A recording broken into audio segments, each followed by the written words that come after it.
This morning I was reading on Twitter. I'll read it, Annie O'Brien. Seriously, my family NY, don't know what that means, has involved family resolutions, looking forward, and yeah, a few drinks. Can we celebrate Maori culture without denigrating other cultures and vice versa?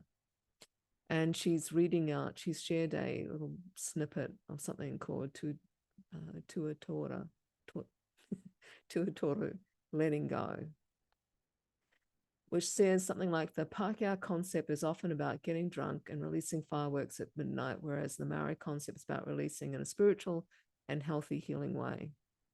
I gotta say, a lot of the stuff I'm reading recently around Matariki seems to be New Age bullshit. But I make a comment about the alcohol. Alcohol, when it was first brought into New Zealand, the whole goal that the English had with alcohol was making it so heavy in alcohol content to embed it in Maori culture to weaken that culture. That was the whole point of alcohol. So I don't understand why alcohol would be used at all in Matariki at any time. If you're going to remember the past, that's something worth remembering. It was even banned out of most marae. You couldn't walk onto the marae and have alcohol because everyone knew that's what it was brought in for. It was called stinking water because it stunk because it was so high in alcohol, you know. So if you're celebrating Matariki and you're using alcohol, then that's stupid. And if you're flying off fireworks, how can you see the stars when Matariki is also looking at our past and how we navigated to New Zealand using the stars? How can you setting off fireworks where you can't see the stars? It's just ludicrous, you know. But I said to her, I don't actually get why we need to celebrate other people's culture. I really don't. There's great value for everyone from the concept of Matariki, and getting rid of alcohol during the event would be a good thing.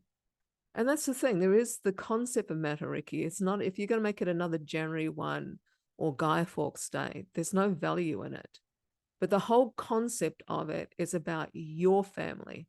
That's not Maori family. If your family is not Maori, it's not Maori family, it's your family. Um, and it's a time to remember, where you came from, who your mum was, who your dad is, collecting their stories, sharing their stories, your grandpa, your grandmother. And it's also thinking about people who've recently died, and sharing stories about that. You may not have got over the grief. And I'm not really someone who says that you should just forget people, like emotionally will forget. You won't. But it's not a bad thing to have a time to sort of recall those memories and bring it up and share it, you know. So I want to share a story. This is actually more of a journal entry for me than anyone else, to give you an idea what Matariki is about, at least from my family.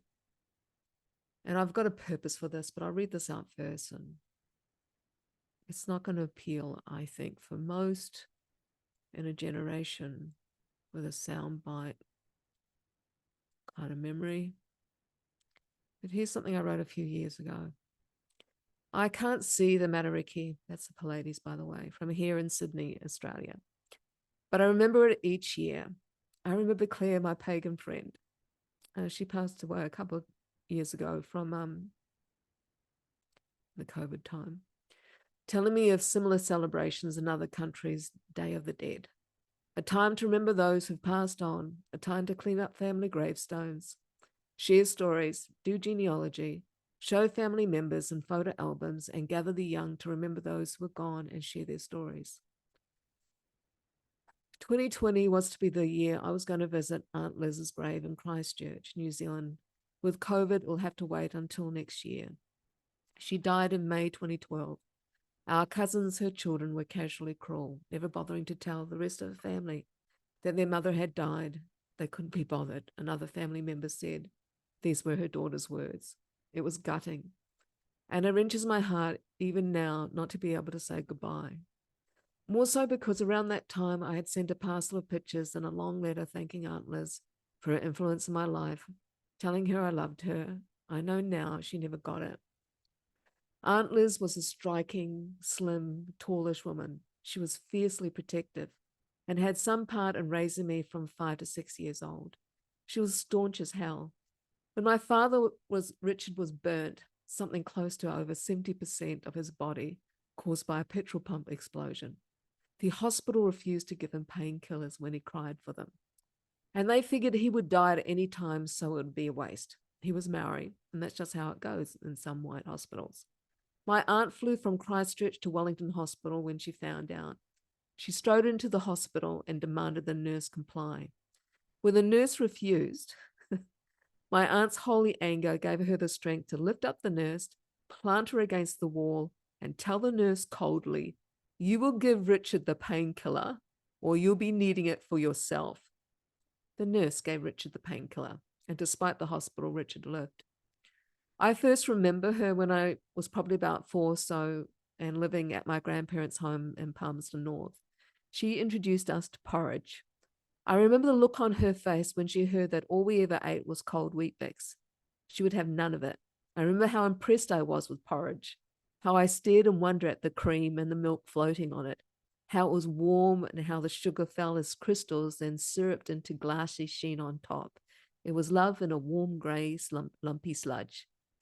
In the main, she was strict, very disciplined, principled, and fair. Her sisters and brothers couldn't pull her into fights with their partners. She wouldn't take sides.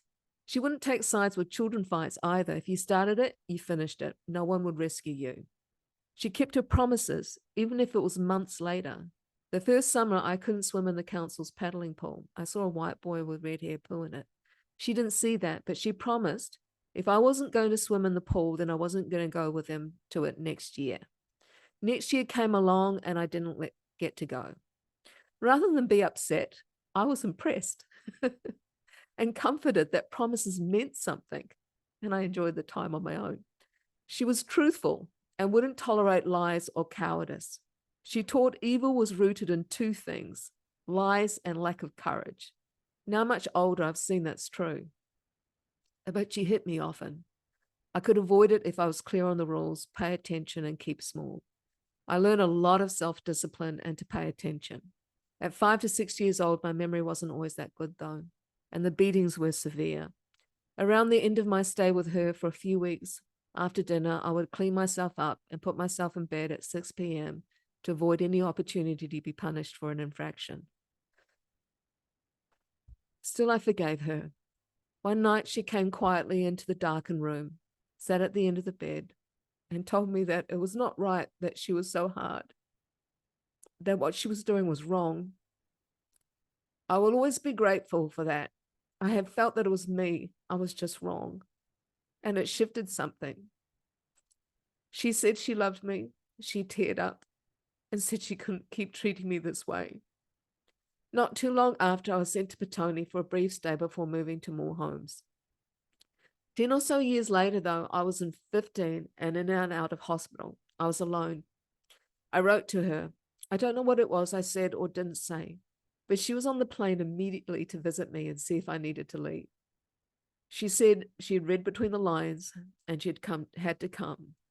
And it was this trait that she would drop everything if you needed her to rescue you from harm. I saw time and time again, and I learned in time that she shaped me. I remember one night ages ago at a gathering with friends I had served with on a mission. We were going to go around the circle and describe the best trait of each person in the room, each other. A former companion picked me and said, "Kat will go to hell and back for a friend," and others nodded. I know that's been one of her influences on my character. I wish I had written to her more. I wish I knew the strong succumb to death. For some stupid reason, I assumed death was stronger than she, and she's gone. At this time of Matariki, I mourn her. This is what Matariki is about. It's about remembering, Most of the time of the year, I'm not really thinking about people who have passed on and the lessons of their life, what it gave to me. But that's what the time of the year for. It's not for partying. It's not for another commercial excuse to bring in the tourist dollar. It's a time to have a serious look about what makes you you. It's a time to look at your past and what that contributed to you. There is no depth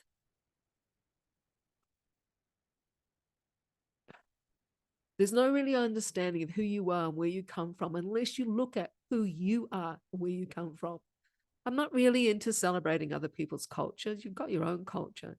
But if you are going to celebrate Matariki and you're not Maori, I think that's okay. But celebrate your history. Look at your family. Look at people who've passed on, the good of them, the bad of them, everything you can learn from. That's what Matariki is really about.